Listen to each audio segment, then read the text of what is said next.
Welcome back to Recovery and the ADHD Advantage. I'm Ellen Archer, a mind-body coach and your guide to a more neuro-brilliant life in recovery. Today we're exploring something strange and a little taboo. Why does being rejected sometimes hurt like hell but also feel exciting? That makes no sense, right? But if you felt it, you know. Mark listened to me. Really listened. He liked my ideas. I was shocked and fell even more in love. We both dreamed of building furniture, so before we even knew how, we built a shop. That was my idea, and he said yes. Talk about feeling seen and heard. We built an entire building partly because of a dream I'd shared. When it came time to make furniture, we didn't use books. Those diagrams, with all their parts and impossible angles, felt like they were designed to confuse. I had my own ideas, ways to simplify each step. And in the end, we built beautiful, sturdy things, an armoire, chest of drawers, lamps, nightstands, and eventually custom kitchen cabinets. That part of me, the idea machine, was always there, bursting with ways to build, solve, and simplify. But growing up, my ideas weren't treated so well. My mom loved my creativity, but my dad, he was a narcissist. I was the youngest by far in our family, and sharing creative ideas in front of him was like waving a red flag at a bull.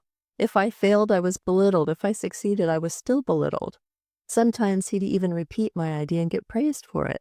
I grew up confused, unseen. And eventually I came to understand I had lived through narcissistic abuse. The day I learned what narcissism actually was, I felt incredible relief. His behavior had never been about me, and I didn't want to wear that identity forever. I didn't want to be a victim. Still, I often felt like I had a metaphorical kick-me sign taped to my back. One life coach told me I had victim energy, and I hated that. And it hit a nerve, because I felt it, not all the time, but enough to sting. Here's where it gets weird. Sometimes rejection didn't just hurt, it felt kind of exciting.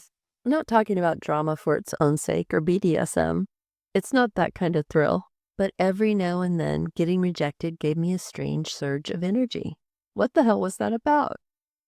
Here's what I've come to understand. Rejection hurts because we're wired to belong. It awakens old wounds, especially for those of us with childhood trauma. But sometimes rejection means we stood up. We showed who we are. Sometimes it means we shook the system, and deep down, our inner rebel loves that. The part of me that forever wants to see progress in the world loves that.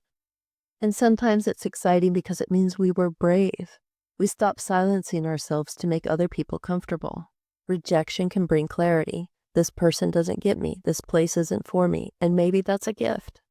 I didn't want to be a victim, but the lens of victimhood gave me compassion. It helped me understand pain, mine and others.